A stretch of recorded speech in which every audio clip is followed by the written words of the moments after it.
Hello, you're watching Tech Africa right here on your station. Today we have all our regular segments featuring. Stay with us.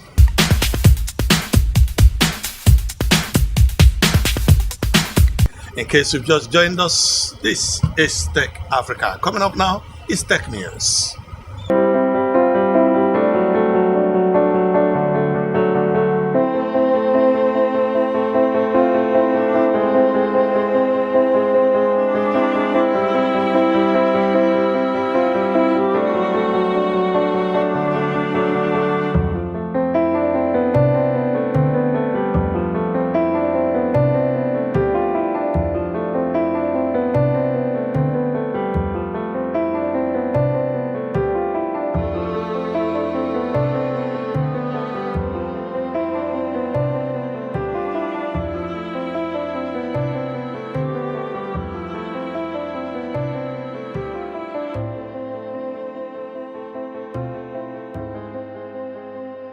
That was Tech News. When we come back from this quick break, you'll meet a tech personality of the week.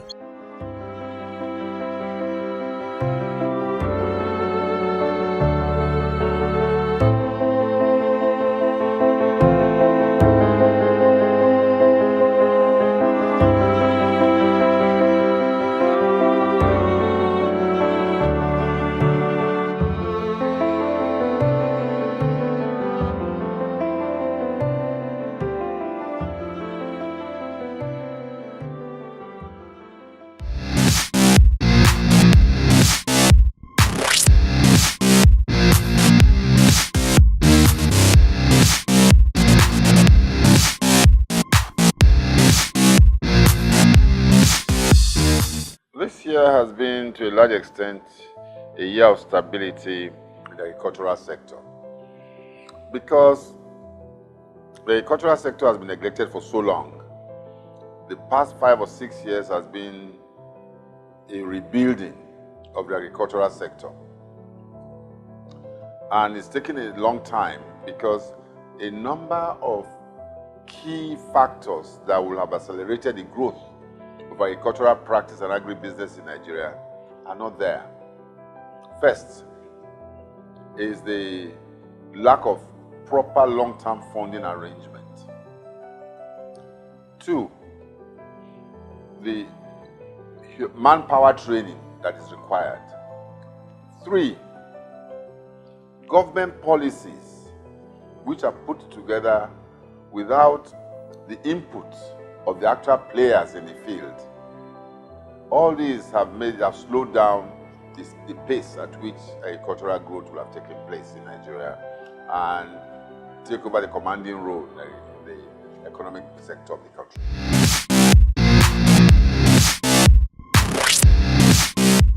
One, we have the funding. The current funding arrangement we have are very short-term. Agriculture is a long-term industry.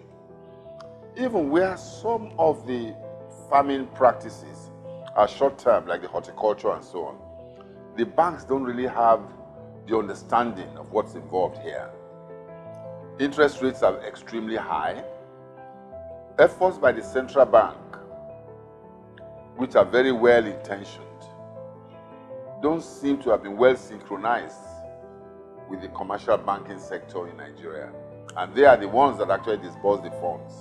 So there's a disconnect between the central bank, who are encouraging it, the banks, who are taking part of the risk, and the actual supposed beneficiaries, which is the agricultural community. The three of them don't really sit down to discuss and agree before even policies are put in place.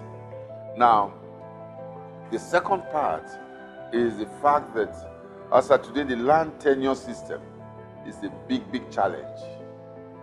That's why many of the farming practices are in small farm holders, just little farm holders, 1 acre, 2 acres. If you want to go into commercial farming, requiring about 100 or 200 or 500 hectares, it becomes a real huge challenge. And governments don't seem to have not really it has not really dawned on the various state governments that agriculture is the direction to go, to create jobs, to improve the lot of the people in the villages. It's the place to go for sustainable economic development of any state. It has not dawned on them. So very few states are taking agriculture very seriously. They take it, in fact, the ministries are, you walk to the ministries in many of these states. The ministries are the least funded and least attention of government or governors being brought to. The federal government is showing a lot of interest in agriculture, but the federal government has no land. It's the states that own the land. The federal government has no people. It's the state that own the people that are looking for work. So there is this connection. I have this feeling that anytime the federal minister of agriculture calls for a meeting for all of them to meet, it may be some states have in the back of their head that they are doing the minister a favor. So I would have thought that it should be the other way around. Each commissioner of agriculture should have a relationship with the agricultural practitioners in their states and see them as partners, because it's a business. It's the job or the responsibility of government to provide jobs for its people. If this industry can provide jobs and these employers who are taking the risk of going to agriculture are providing jobs, the state government should be very grateful to them. There are very few states in Nigeria where the local governments even exist, apart from going to share money at the end of the month. These are unless you are able to do that, again, agriculture is not practiced in Tinubu Square or in Maitama in Abuja. It's practiced in the villages. The local governments have no relationship. Go to call the local government and say, how many farmers exist in your local government? What quantity of land? What are their competitive advantage in some produce? They know very little. So you don't have that. Government does not really exist at the local government where agriculture is practiced. Then the state governments too that control the local governments, they themselves don't really have this commitment to moving away from going to Abuja to collect their own share. Rather than sitting down, I would have wished that they sat down to improve their own internally generated revenue. This can be done when you have your farmers and those agricultural practitioners. When their standard of living goes up, they can pay taxes.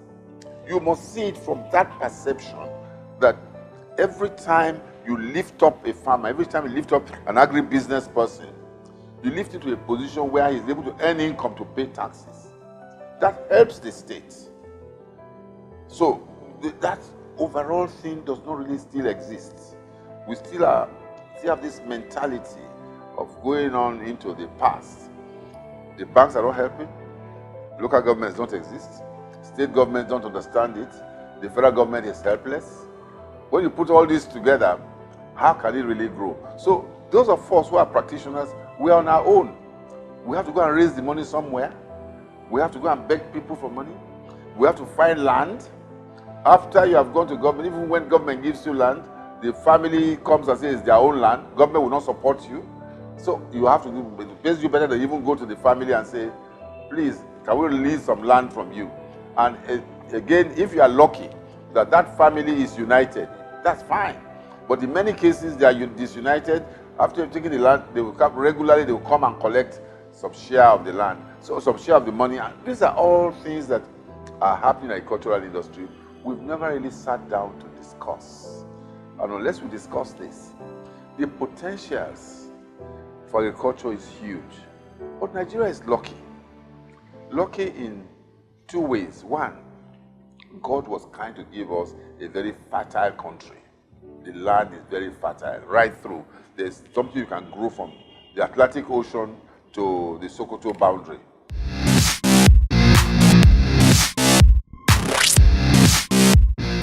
People are shying away from farming for a number of reasons. Number one, the first one is that they are starting off from a position where farming or farmers are perceived or identified as identical twin brothers of poverty. 2, many of these young people were never brought up in a manner that they saw dignity in the agricultural industry. 3, attempts to now bring them in creates problem for them because they have been brought up in a society where your colleagues who left university 3 years ago are already making big money. You don't have that kind of possibility in this industry. Yes, you can become a very rich person in this industry, but it's over time. But they are used into the quick money that comes in. And in fact, the entire system in the country, the political system in the country, tells them it's a waste of time for you to go and spend time looking for money when you can go to the National Assembly straight from university and become a millionaire within a week of you being elected into the assembly or whatever the case may be. These are psychological things that are working on them. Another one is the fact that from the experience I've had, I have to sometimes bring workers, young people from Benue to come and work in my farm in Lagos. There are very many young people on the streets of Lagos looking for jobs. When they get there, none of them really wants to work in a remote place. Many of them wouldn't want to work in a place where it's not air conditioned. So, the young people have these challenges.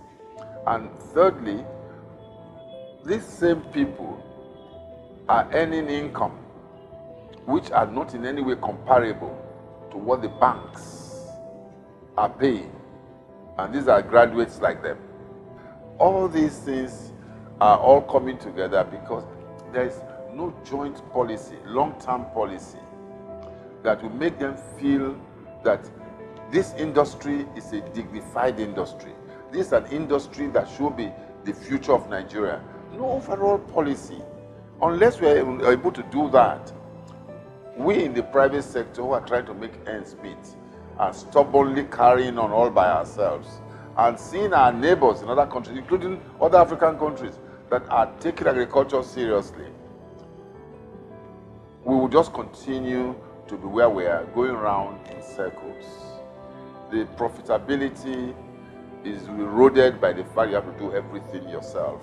So your money goes in there, and the rate, if you even talk about the rate of interest alone, go to many other African countries. There's a special arrangement for this. We have that in Nigeria, but the system is such that fantastic. Like I said earlier, Central Bank came up with this beautiful idea of this anchor borrower scheme. But when you look at the details, it's not workable from the position of the farmer. For anchor borrower scheme to work, you need to have off-takers. Off-takers themselves have challenges as to storage. Off-takers have to preserve. They have to go and look for money to buy the solar panels. They have to buy generators. They now have to buy transportation for these goods. So they are unable to provide what the farmer needs. And unless there is this link between the off-taker and the farmer, anchor borrower scheme put together by the Central Bank, and I commend them for it, put together by the Central Bank, will not work.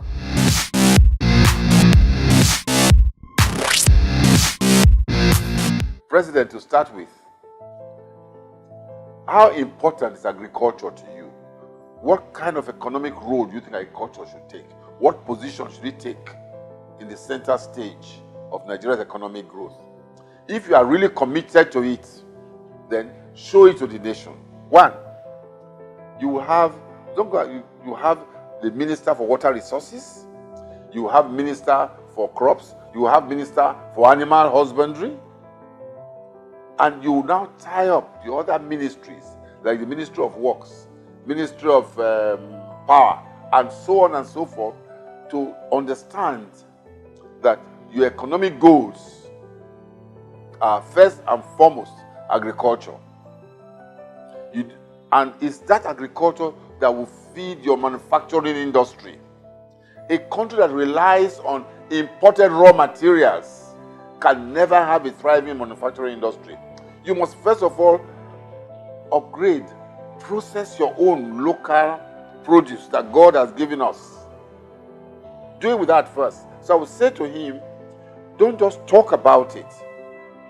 Not only must you put the right people there, you must get the other ministries to understand that you, as the president of the country, is taking agriculture seriously, and everything should be done to pamper it, bring it up, create jobs for our young people. Let the financial industry know that that's that direction the government is going.